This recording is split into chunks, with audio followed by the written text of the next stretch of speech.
Buenas tardes, noches, son las 7 de la tarde, 3 minutos. Buenas tardes, noches, Nico Lantos, ¿cómo andás? Buenas tardes, noches, Ari Jalad, ¿cómo estás vos? Bien, bueno, vamos obviamente a dedicarnos y meternos de lleno enseguida en lo que sucedió hoy en Lanús con la muerte de Morena Domínguez, una niña de 11 años que estaba camino a la escuela, que fue asaltada por dos personas y que murió, sí, producto de ese asalto. Todavía... voy a aclarar algo antes de arrancar. Dale. Si quieren acá primicias, si quieren supuestos, si quieren trascendidos, si quieren ver imágenes de cómo fue el asalto, de cómo murió, si quieren ver las imágenes de las personas que están detenidas y si quieren ver las imágenes de un menor u operaciones mediáticas, es el momento de cambiar de canal. Vamos a contarles la información que tenemos, vamos a contarles la información que está confirmada y vamos a mostrarles, ahora Nico va a hacer un análisis detallado, no solo las repercusiones políticas, sino las operaciones mediáticas que se desataron desde principalmente el municipio de Lanús, dirigido interinamente por Diego Kravetz. Todo lo otro no es acá porque nos vamos a dedicar a hacer periodismo de aquí hasta las 8 de la noche cuando llegue también Roberto Navarro, que va a seguir obviamente con este y otros temas. Dicho esto, ¿qué se sabe del caso hasta ahora? Bueno, del caso hasta ahora hay dos detenidos. Vuelvo a decir lo mismo que dije hace un rato. Estamos muy orgullosos de estar en un medio que no está publicando las fotos de esos detenidos, a diferencia de los otros portales. Son personas que están acusadas de un delito muy grave, que es la muerte de una niña, que no están condenadas y que no está confirmado todavía que hayan sido, ¿sí? La Fiscalía tiene los videos, tiene a las personas, les ha tomado declaración y tiene a la moto, que tiene confirmada que es la moto que participó de todo el hecho.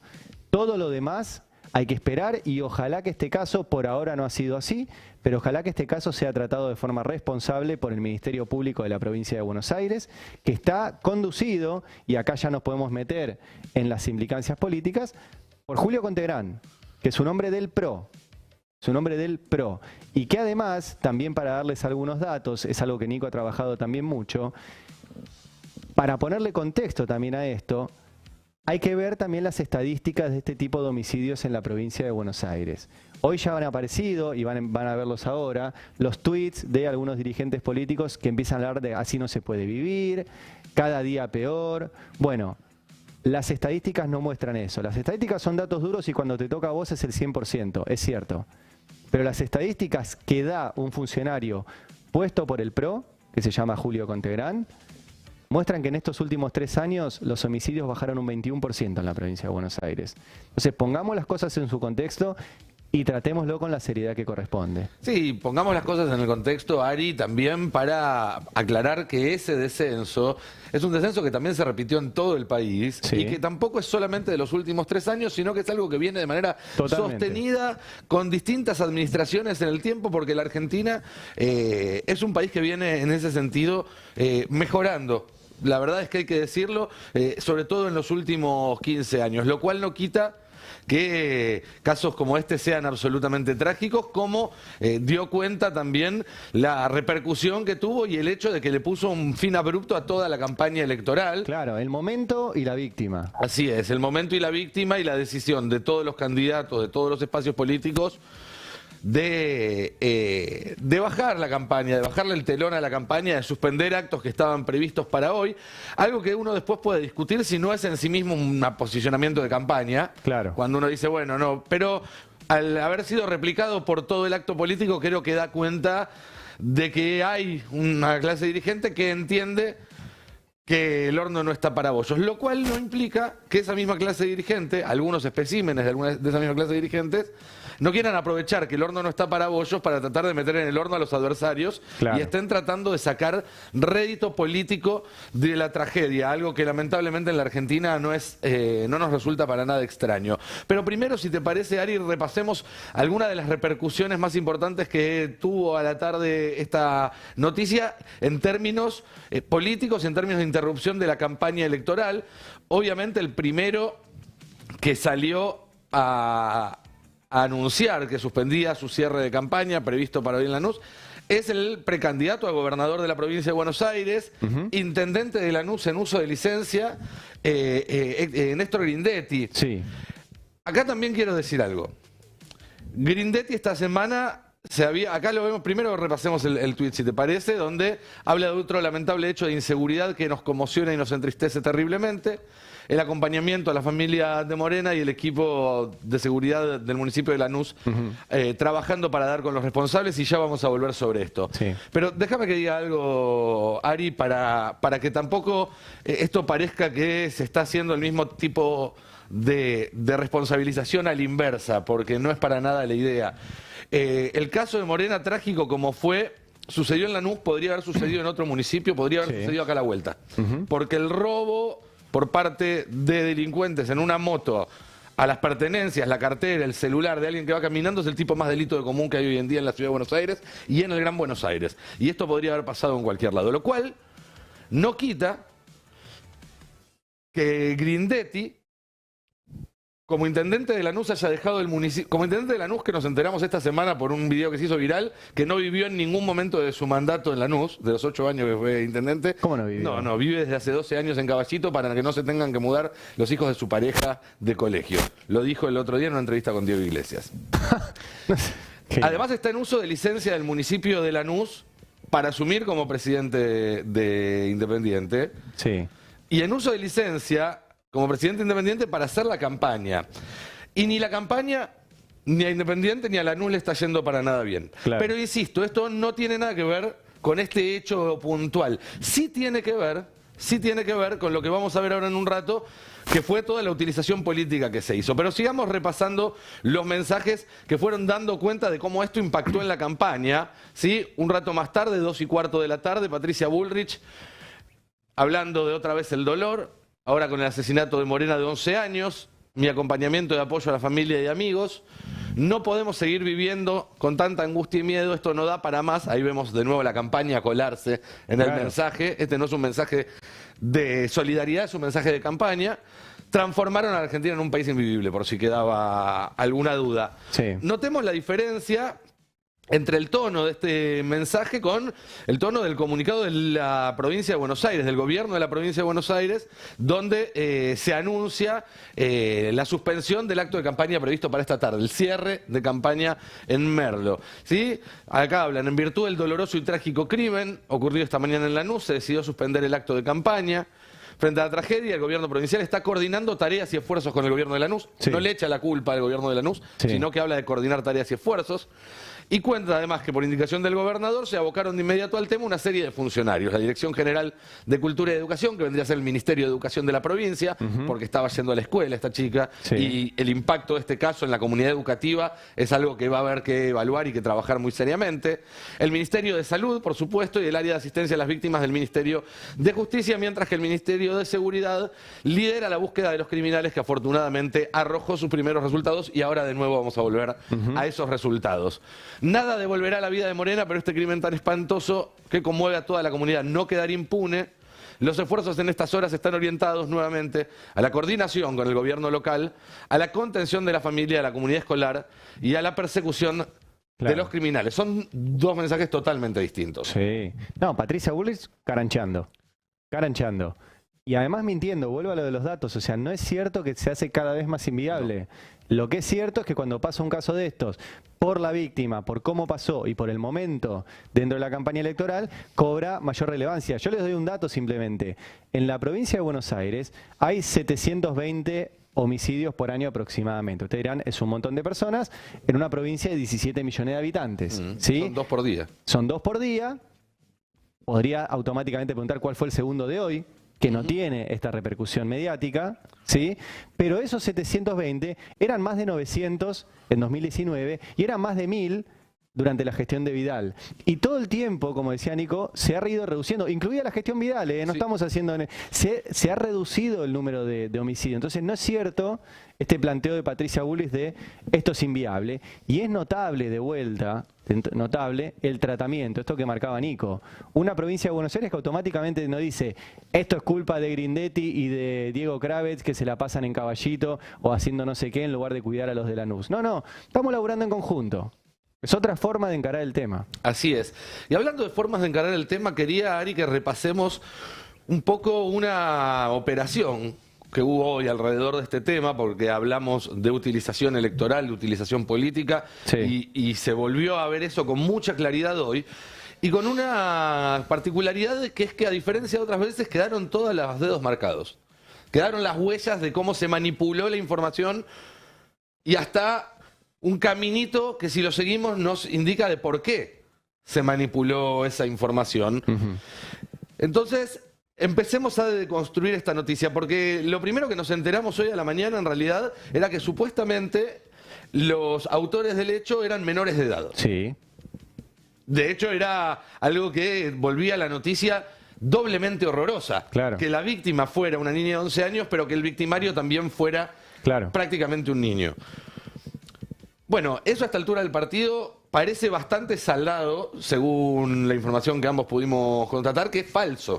¿Sí? Que los que son sospechosos a esta hora, coincide la policía, la fiscalía y quienes vienen siguiendo desde el gobierno el tema, son las dos personas que están detenidas, de 28 y de 25 años. Y una persona menor que estuvo aprendida, pero que no está vinculada directamente con el hecho. Y sin embargo, muchos medios de comunicación dieron por hecho hoy que este menor de 14 años era el autor del hecho. Veamos cómo se llegó a ese punto. A ver. Lo primero que tenemos acá es una entrevista de Diego Kravetz, que es el intendente en ejercicio de funciones durante la licencia de Grindetti, pero también jefe de gabinete y también ministro de Seguridad desde hace muchos años de Lanús, que venía haciendo campaña hasta ayer diciendo que era el municipio más seguro, y ahora le echa la culpa de este hecho a la provincia, porque las responsabilidades cambian dependiendo cómo fue la noticia del día. O sea, si es seguro es gracias al municipio, si es inseguro es por culpa de la provincia. Exacto, y a Kravetz le preguntan por el caso y dice lo siguiente, escuchemos. No tengo ninguna duda de quiénes fueron. Te lo puedo... Mirá, no me animo a decirte, porque sé el nombre, sé el apellido y sé el DNI de los dos que fueron, porque no tengo ninguna duda de quiénes fueron. Voy a esperar un cachito que venga la policía, porque ahí le indicamos por dónde paran, con lo cual calculo que en un ratito ya van a estar los dos aprendidos. Ok. A ver, Rolo. Paran Diego. en 3 lugares, Jorge, paran en 3 lugares. Solamente en 3 lugares, no es que paran, ellos ranchean en 3 lugares. Sí. En un pasillo de Acuba 1 y en 2 pasillos de Acuba 2. Esos son los lugares donde se juntan y ranchean. Se quedan ahí, están horas, se drogan, después se espabilan un poco, salen, roban, vuelven, van a Capital, se roban la moto de Yuga, vuelven, y son siempre los mismos. Así que, y le sacas la moto y tiene otra moto. Y así, la justicia... Perdóname, Diego, ¿son menores?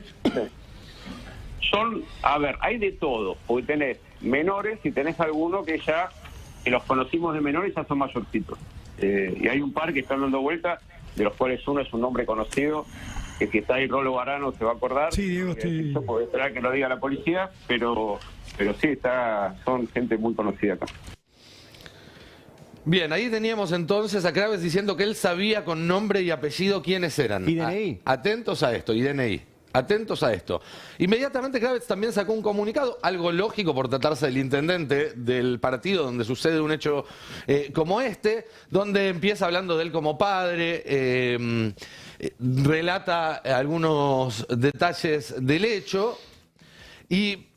En el final del comunicado, si podemos avanzar, porque no vamos a leerlo todo, termina diciendo, en este mismo barrio, hace un mes, detuve un motochorro con mis propias manos que acechaba a los vecinos y yo todavía estoy dando declaraciones en la justicia. A ver, muchachos, si entendemos por dónde viene la realidad. Nuevamente tratando de hacer campaña con esto, pero además vemos un Kravetz que detiene a un chorro con sus propias manos. Es decir, hace las veces de policía sin que nadie le haya conferido ese poder. Ahora dice que sabe quiénes son los culpables, es decir, hace las veces de fiscal sin que nadie le haya conferido ese poder. Y un rato más tarde, en algunos medios de comunicación empieza a verse reflejada la siguiente noticia, que es la noticia de que el chico de 14 años detenido, un chico de 14 años detenido, habría confesado el crimen. Es decir, este culpable que Kravetz había anunciado por radio... aparecía confesando textual. El crimen. Perdón, ¿podés volver al anterior? Eso está textual ahí. El chico de 14 años que, según fuentes de la Municipalidad de Lanús, habría confesado el crimen de Morena Domínguez. Así es, eso es La Nación. La Nación. Esto es el diario La Nación. Pasemos también a Infobae. Fuentes de la Municipalidad de Lanús informaron que el joven habría confesado ser una de las 2 personas que iba a bordo de la moto desde donde atacaron a Morena. Es importante esto porque están dando el detalle. Sí. Después se supo que este menor estaba en la casa donde fue secuestrada la moto, Claro. pero no es lo que dicen las fuentes de la Municipalidad de Lanús. Pará, y en ese de recién decía, comillas, o sea, un textual de una persona que se lo dijo. El otro motochorro está identificado y es intensamente buscado, informaron las mismas fuentes. ¿Es lo que dijo Kravitz en la entrevista? Es lo que dijo en la entrevista y además dando a entender, si el otro lo están buscando, es que el pibe este de 14 era uno de ellos. Lo dicen y lo repiten. Sí. Tercer medio que cita las mismas fuentes en la municipalidad, Diario Popular. Sí. ¿Sí? El joven habría confesado ser una de las 2 personas. El otro motochorro está identificado y es intensamente buscado. ¿El mismo textual? Sí, yo tengo mis sospechas sobre quién es esa fuente, pero bueno, Pero vamos a no- resguardarla. Lo cierto es que no hay ninguna duda de que el dato de que uno de los criminales era un chico de 14 años Sí. salió de la Municipalidad de Lanús. No hay ninguna duda al Sí. respecto. Yo, perdón, ¿no? Pero me animo a decir que la fuente es Diego Kravitz y que hay una responsabilidad muy grande de los medios de comunicación que no solo compran carne podrida, sino que la comen y se la venden a otros. Bueno, falta todavía, Ari. No viste todo. ¿Hay más de esto? Hay más, porque uno se preguntará, ¿y por qué? ¿Qué interés tenía Diego Kravitz de indicar que un menor de 14 años era responsable de este crimen? Y tenemos a alguien que usa chapa de periodista del diario La Nación y el canal La Nación Más, Sí. que al mediodía publicó esto en sus redes sociales. A ver. Veamos. Uno de los Daniel motochorros Vilota. identificados y detenidos por la muerte de una nena de 11 años es Marcelo Álvarez, el mismo que la diputada nacional Natalia Saracho quiso evitar que detuvieran en Villa Fiorito la policía que lo perseguía desde Lanús en abril. Recordemos, este hecho sucedió en febrero, no en abril, pero no le vamos a pedir que chequee algo tan básico, Sí. donde la diputada Natalia Saracho no intentó que se llevaran detenido a un chico. Intentó que dejaran de patear en el suelo entre 4 policías a un chico que efectivamente se fue detenido, igual que la diputada. Sí. Es decir, no intervino para liberar un chorro, como después replicaron Claro. todos los trolls, sino que intervino para que no cagaran a patadas a un pibe en la calle, culpable, inocente, no importa, no se caga, o sea, Sí, no, sí. no funciona Intervino así el para sistema. frenar un caso de violencia institucional. Exactamente. Que estaba viendo siendo diputada, pero además una diputada particular, digamos, una diputada que vive en un barrio muy humilde, que proviene de las organizaciones sociales y que conoce además, entiendo que vive incluso en Lanús. Sí, yo creería que la fuente que le dictó ese tuit o que le dio la información de ese tuit al periodista probablemente sea la misma que ya hizo todo el caminito hasta acá. Y al caminito le falta una última parada. A ver. Es la máquina de memes de la oposición, los trolls de la oposición en las redes que empezaron a difundir esto por la tarde. La diputada que defendió al asesino de la nena de 11 años está en la lista de Massa y Kicillof. No. Y una boleta donde aparece, obviamente, Natalia Saracho, que es candidata a la reelección este año. Implicaron a un chico de 14 años en una muerte en la que no tenía aparentemente nada que ver, o por lo menos no tenía lo que ver que ellos decían que tenía, no estuvo subido a la moto, no fue parte del delito. ¿Para qué? Para armar una operación para que la gente no vaya a votar a la fórmula de Unión por la Patria este domingo. Es un nivel de crueldad inusitado, pocas veces visto. Vamos a seguir obviamente con este tema, hoy, mañana, todo el tiempo que haga falta, porque obviamente queremos saber qué pasó, queremos que el Poder Judicial de la provincia de Buenos Aires haga el trabajo como lo tiene que hacer. No a través de los medios, no a través de filtraciones, no a través de darle a los medios las camaritas para espectacularizar la muerte de una niña. La muerte de una niña de 11 años. En un contexto, de vuelta, y por ahí yo insisto con la cuestión de ponerle contexto a estas cuestiones, de que también hay que preguntarse por qué alguien decide ir a robarle a una niña de 11 años, cuánto podés sacar de una mochila escolar y capaz que un celular que tenía esa niña. ¿Cuánto? Bueno, ¿y por qué llegamos a esas situaciones de miseria? Bueno, yo siempre recuerdo la frase de Rodolfo Walsh, que en el año 77 decía que los peores crímenes de la dictadura no eran los secuestros, las desapariciones, las torturas, no lo sabía, pero también robo de bebés, sino el sometimiento de millones y millones de personas a la miseria planificada. Esa miseria planificada genera muertes, genera estas situaciones. Y esa miseria planificada tiene responsables, entre ellos los que nos metieron en una deuda impagable y que ahora están caranchando esta situación.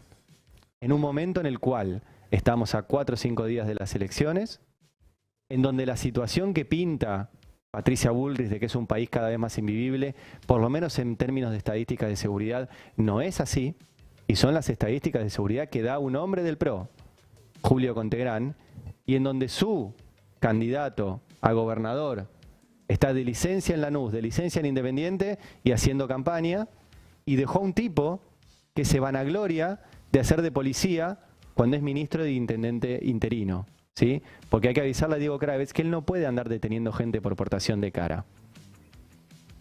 Está promoviendo además lo que se llama justicia por mano propia, que no es justicia, es violencia. Es violencia. Y en medio de todo esto y de este contexto, la trágica muerte de Morena Domínguez con 11 años. Así que bueno, vamos a seguir con este tema aquí y obviamente en el portal. ¿Tenemos una tanda, Nico? Vamos a una tandita electoral y volvemos con más acá en el Destape. Dale. Dale.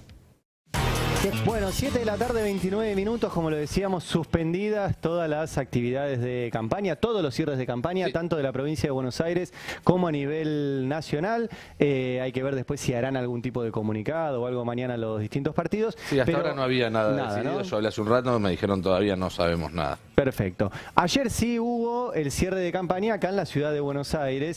Sí. Vamos a repasar un poco qué es lo que dijo Leandro Santoro, precandidato a jefe de gobierno porteño. A ver. ¿Cómo vamos a decir que es imposible si tenemos la suerte de tener una de las líderes vivas más importantes de nuestra historia? En el año 2010 a Cristina se le murió el marido en la peor crisis internacional desde la década del 30. Se levantó, condujo a la patria, ganó las elecciones y llevó el proyecto a la victoria. No tenemos forma de decir que es imposible, no tenemos permitido decir que es imposible. Ahí estaba, Leandro Santoro ayer en el cierre de campaña en el Teatro Gran Rex. Sí. Y hoy apareció también, no fue su cierre de campaña, pero me parece interesante mostrarlo para entender qué se vota este domingo acá en la ciudad con todos los quilombos que le contamos ayer. Sí. No. Y apareció un tuit de Graciela Ocaña levantando una propuesta de ella contada por Martín Lustó, que les propongo primero que la vean y ahora les vamos a explicar. Es una propuesta de hipoteca inversa. Así es. Dice Graciela Ocaña, una propuesta innovadora para que los jubilados que con mucho esfuerzo han logrado tener su casa propia puedan tener un ingreso adicional que complemente sus jubilaciones y los ayude a vivir. Te lo traduzco para que los jubilados que con tanto esfuerzo tuvieron una casa propia se la terminen vendiendo de remate a los bancos. Es muy impresionante que propongan esto. Digo, no es que estamos haciendo campaña del miedo, no hace falta. Es simplemente mostrar que el domingo, digo, y también esto de que había gente que pensaba, bueno, vota a Martín Lustó porque no me gusta Macri, entonces pienso una estrategia para las PASO. Mirá, las PASO te dan impulso, son una gran encuesta nacional que te da impulso para octubre. Yo que vos, como idea, votaría el que quiero que figure mejor para darle impulso para que gane en octubre. No en una estrategia individual de, bueno, voto a Lustó porque no me gusta Jorge Macri. Entonces, porque Lustó te está proponiendo, entre otras cosas, que los jubilados hipotequen su casa en un banco, que el banco le dé pesos por esa casa, y cuando se muere, el banco se queda con la casa, y el banco no administra casa, no la va a poner en alquiler. El banco se la va a vender a su vez a una inmobiliaria, a una constructora, para que te haga una torre y hagan especulación inmobiliaria, los mismos que vienen haciendo especulación inmobiliaria con Horacio Rodríguez Larreta. Ese es el negocio. Sí, de hecho, el sistema, yo me metí en la página de Ocaña para ver, es peor todavía.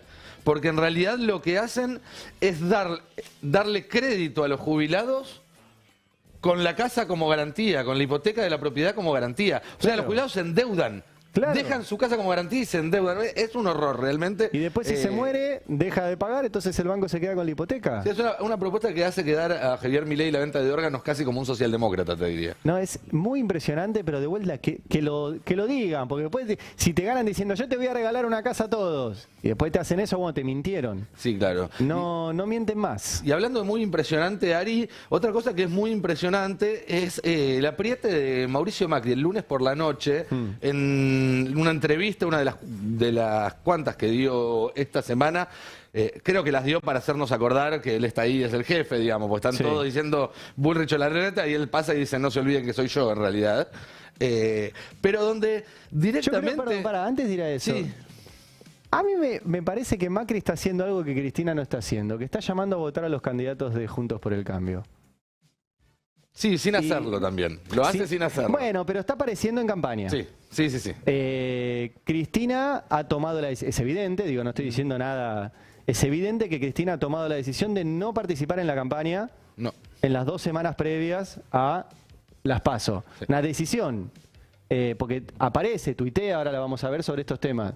Pero a mí me da la impresión de que los dos tipos que tienen voto propio fuerte en la Argentina, que son Macri y Cristina. Sí. Macri está haciendo campaña y Cristina ha decidido que no. Si es una buena estrategia o no, lo veremos el domingo.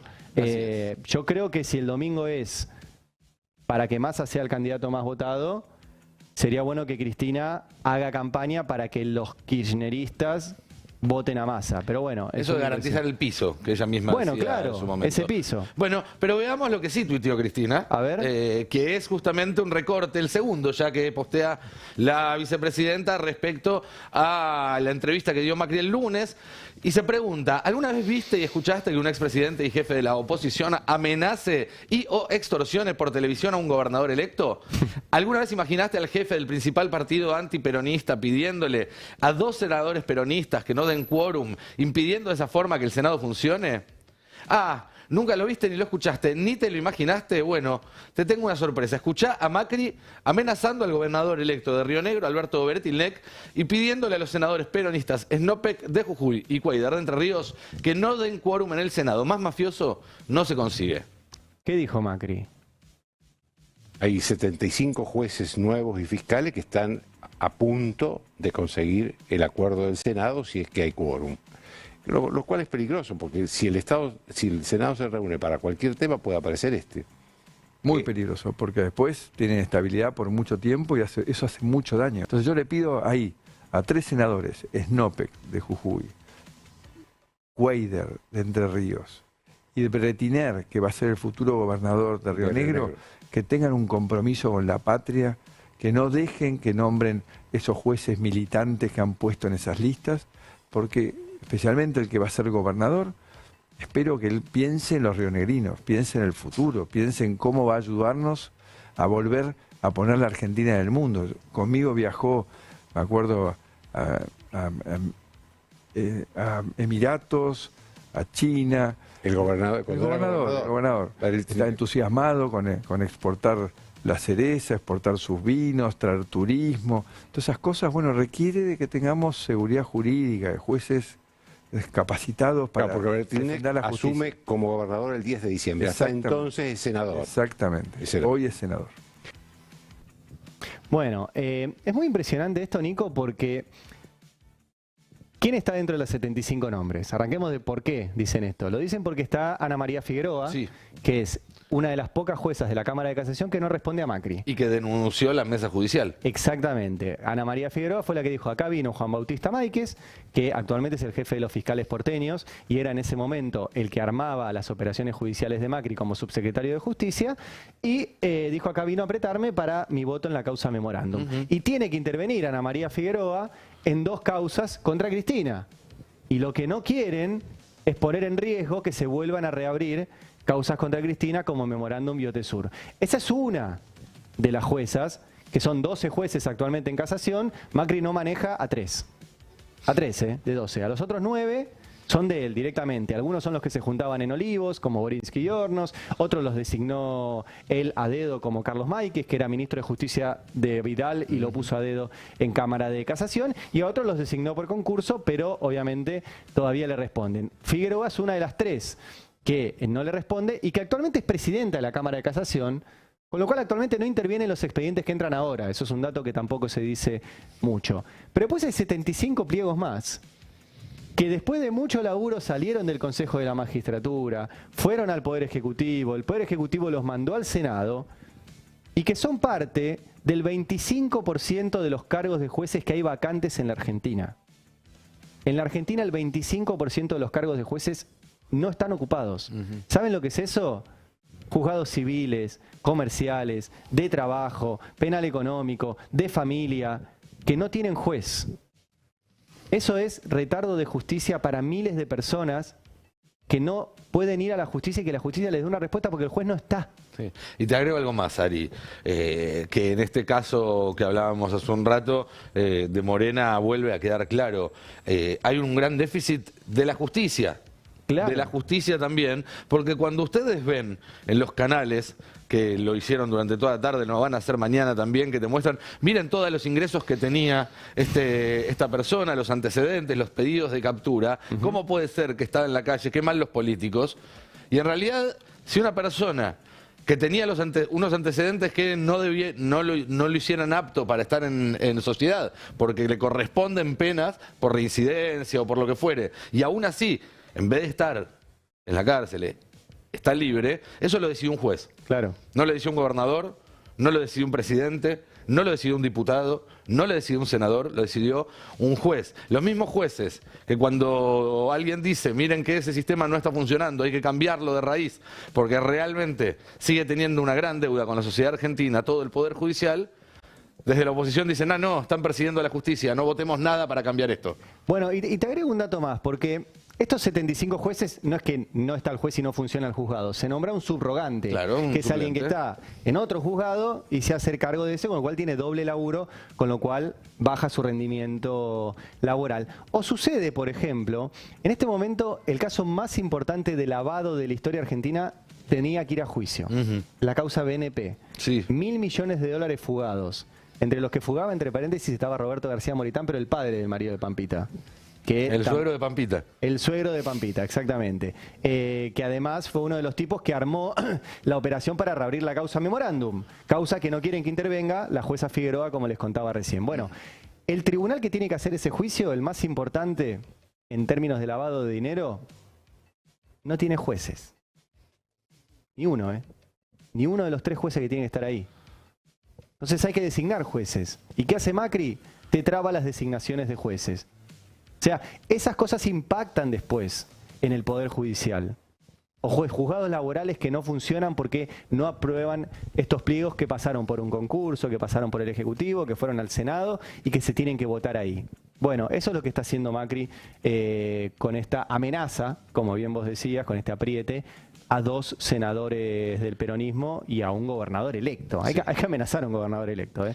Sí. Pero bueno. Avanzamos Dale. a otro tema, ¿no? Porque siguen habiendo más títulos, hoy fue un día cargado de noticias. Sí, hay novedades en el caso Marita Verón, otro caso judicial, 21 años lleva Susana Trimarco buscando a Marita Verón, a su hija, que se sospecha que fue secuestrada por una red de trata que comandaba el clan Ale. El clan Ale es un clan muy importante de la provincia de Tucumán, con vinculaciones en el Poder Judicial, en el Poder Político de la provincia de Tucumán, que no fue condenado por el caso de Marita Verón, que sí fue condenado por lavado de dinero y asociación ilícita de la guita que sacaban de la explotación por la trata laboral, por la trata sexual, que hacían, lavaban esa guita en una remisería donde sobrefacturaban lo que tenían los remises y de esa forma reintroducían la guita de la esclavitud de mujeres a través de ese circuito. Por eso sí fueron condenados.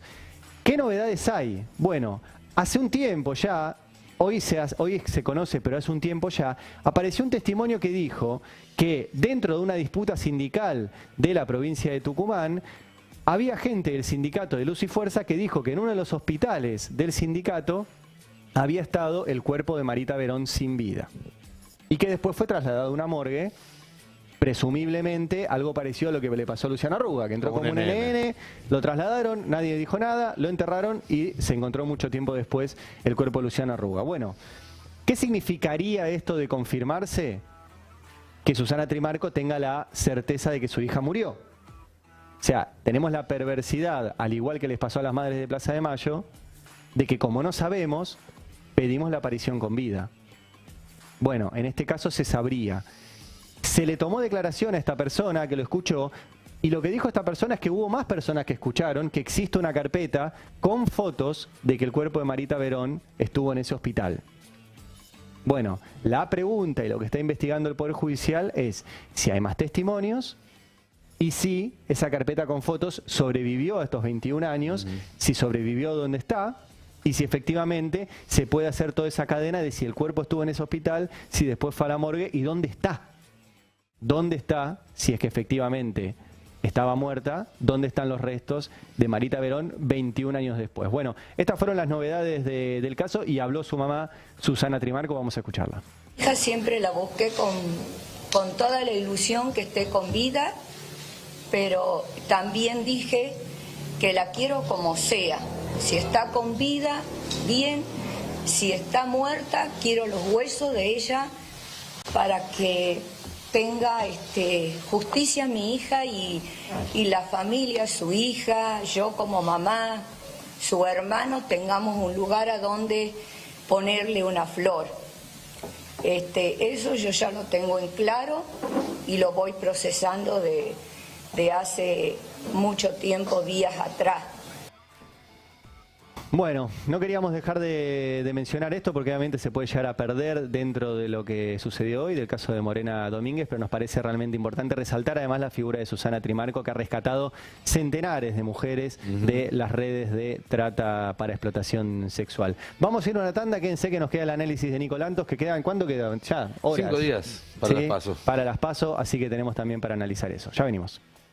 Muy bien, quedan 10 minutos para las 8 de la noche que va a llegar Roberto Navarro, Argentina Política, y un gran equipo para analizar todo lo que sucedió el día de hoy, las implicancias que tiene también en la campaña política la muerte de Morena Domínguez, cómo han reaccionado, cómo han carancheado también algunos. Pero bueno, Nico, ¿cómo va a ser este último tramo de la campaña? ¿Cambió todo? Cambió todo, cambió el clima, las preocupaciones sobre una posibilidad de ausentismo pueden acentuarse, porque este es el tipo de hechos en una agenda que te alejan, si querés, de toda la política, ya no de uno de otro.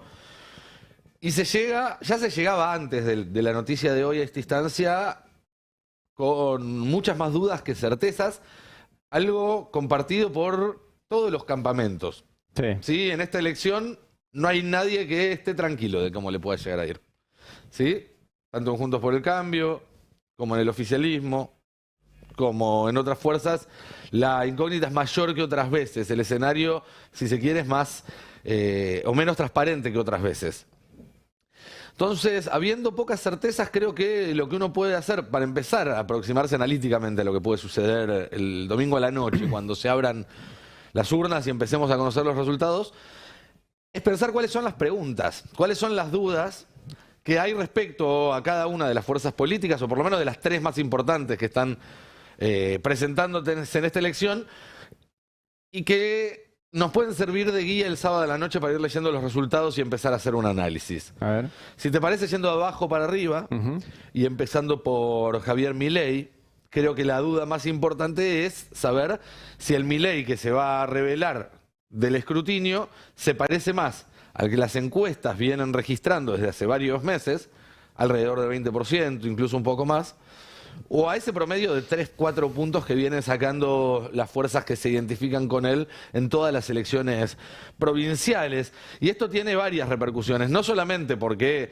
cuanto más votos tenga Milei, menos tienen para repartirse las otras 2 fuerzas, es decir, más chances hay de un balotaje y menos de que aparezca algún candidato con el volumen suficiente para, en octubre, ganar en primera rueda, sino que también en la proyección de votos hacia octubre no es lo mismo un Milei que aparezca con chances de entrar al balotaje, de estar entre las 2 principales fuerzas votadas, que uno que quede muy lejos, sobre todo si Patricia Bullrich gana la interna de Juntos por el Cambio, que va a poder atraer un voto útil desde allí. Y pensando más en el mediano largo plazo, un buen resultado de Milei en agosto ya te empieza a hablar de una bancada robusta de su espacio en la Cámara de Diputados. Es decir, que el liberalismo va a tener el autopercibido liberalismo, va a tener una bancada de 6, 8, 10 diputados que pueden ser el fiel de la balanza en el Congreso. ¿Puede ser una bancada tapón? Puede ser la bancada tapón. Y eso lo vamos a empezar a saber este domingo a la noche. Claro. Es un dato a tener muy en cuenta. Yo creo que le va a ir bien en términos del nivel de insatisfacción democrática, que cosas como la que sucedieron hoy lo acrecentan. Porque existe ese discurso de los que estuvieron no lo solucionaron. Es posible. Y Él apuesta a eso, él sin apuesta a ninguna eso, duda. sí. Sin ninguna duda. En segundo lugar, aparece Juntos por el Cambio. Y yo creo que la gran pregunta que hay que empezar a contestarse a partir del domingo a la noche, cuando sepamos efectivamente el resultado de la primaria, es quién es el líder. Sí. Y en esa pelea hay 3 postulantes, no 2. Está Horacio Rodríguez Larreta, está Patricia Bullrich, pero también está Mauricio Macri, que pretende seguir liderando el espacio, gane quien gane la elección, y ese es uno de los motivos por los cuales probablemente no dijo abiertamente a quién prefiere. Sí. Y por último, tenemos que mirar qué pasa con Unión por la Patria. Y ahí creo que la gran pregunta que nos tenemos que hacer una vez que tengamos el resultado del domingo para pensar en lo que puede pasar en octubre y más adelante, es si el peronismo va a poder sostener su piso histórico. ¿Sí? Si va a lograr sostener en esta elección el resultado que tuvo en las peores elecciones que tuvo en los 40 años de democracia. Claro. Con eso, con tan poco uno podría decir, ¿El o tanto. piso sería cuánto? Y 33 puntos, 34 a nivel nacional. Ok. Con ese resultado, yo te diría, es muy difícil que pierda la provincia de Buenos Aires. Sí. Y es muy difícil que quede fuera de un balotaje o que llegue a un balotaje quedando, digo, con una desventaja tan amplia que parezca irremontable. Es decir, O sea que un buen resultado para Unión por la Patria sería el domingo tener por lo menos 33 puntos. Hoy- 33, 34. hoy cualquier candidato de Unión por la Patria te firma 33 puntos entre Grabois y Massa a nivel nacional. Ok. Sobre todo si la suma de Juntos por el Cambio no se va muy por arriba de eso. Visto al revés, menos de 33 puntos sería de preocupación para Unión por la Patria. Entre 30 y 33 de preocupación, menos de 30 de alarma, te diría.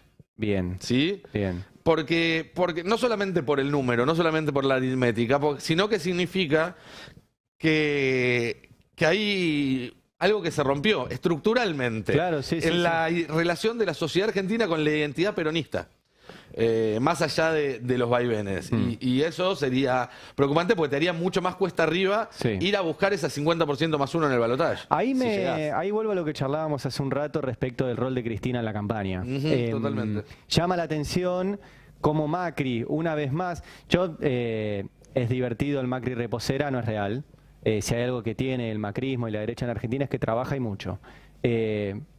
Si lo quieren simplificar, trabaja para el mal, pero trabaja y mucho, se la pasan haciendo cosas.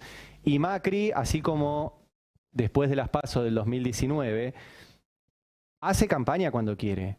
Y Macri está haciendo campaña, es cierto, no dice voten a Patricia o voten a Horacio, pero está apareciendo diciendo votennos. Sí. Votennos tal cual. a Juntos por el Cambio. Cristina no. O sea, no es nada, digamos, estoy leyendo lo que sucedió. Cristina hizo un acto con Sergio Massa cuando se repatrió el avión que se utilizaba para tirar a las personas al Río de la Plata durante la dictadura empresario-militar. Estuvo en el acto del gasoducto y estuvo en un Aerolíneas acto Argentinas. por un simulador de líneas argentinas. Fue hace más de 15 días. El sprint final de campaña decidió no hacerlo. Digo, es una decisión. Ni Cristina ni Máximo, que es Máximo es primer candidato a diputado, ¿no? Sí. De la provincia de Buenos Aires, han aparecido Te públicamente. agregó Aguado, que si bien tiene otro rol como jefe de campaña, es primer candidato a senador y tampoco claro. ha dado notas en ese rol. A mí me resulta sorpresivo. Yo le pregunto, obviamente le hemos preguntado a distintas personas, te plantean que es una decisión porque Cristina evalúa o piensa que tiene una imagen negativa que le puede tirar hacia abajo a Massa. Creo que es una interpretación, si es así, la de Cristina errónea, porque en esta ocasión, el domingo, se trata del piso de Massa, de que sea el candidato más votado individualmente, frente a los individuos Patricia Bullrich, individuo Larreta, individuo Milei. Sin los votos y sin el arrastre de Cristina, viendo la performance electoral de Massa en las elecciones anteriores, es difícil que llegue a 33 puntos. A mí me resulta extraño. El domingo veremos si voy a decir, mirá, lo que dijiste hoy es miércoles, lo que dijiste el miércoles es una pavada, y fue genial la estrategia de Cristina de no aparecer, o no, o efectivamente tendría que haber aparecido. Sí, desde el equipo que maneja la campaña de la fórmula de Massa y Rossi lo explican de esa forma. La primera mitad de esta primera campaña corta, estuvo más orientada al norte del país y tuvo más presencia de Cristina, es decir, fue la parte de cimentar la base. Sí. Y la segunda mitad estuvo más orientada al centro del país, estuvo en Córdoba, estuvo en Mendoza, estuvo en Santa Fe, y con Cristina más retraída, como queriendo esas dos etapas de los que vos hablabas, una hasta la PASO y otra hasta octubre, las compactaron antes de las PASO y veremos después cómo sigue todo a partir del resultado del domingo. Sí, es cierto que es un riesgo. A mí me resultó, a mí no, a muchos nos ha resultado llamativo y que apareció Cristina en su picanteada con Macri. O sea, apareció para picantearse a Macri cuando Macri dijo barbaridades respecto Pero no eso que los expertos llaman pedir el voto. ¿Sí? ¿Saben? No pidió el voto. Las campañas políticas tienen varias etapas teóricas que se van desplegando. La última es pedir el voto. Primero te presentás, después decís cuáles son tus ideas, después decís cómo lo vas a hacer y al final siempre van a ver que en los últimos spots, presten atención ahora en la tanda, les pido que me acompañen con el voto, que vengan a votarme.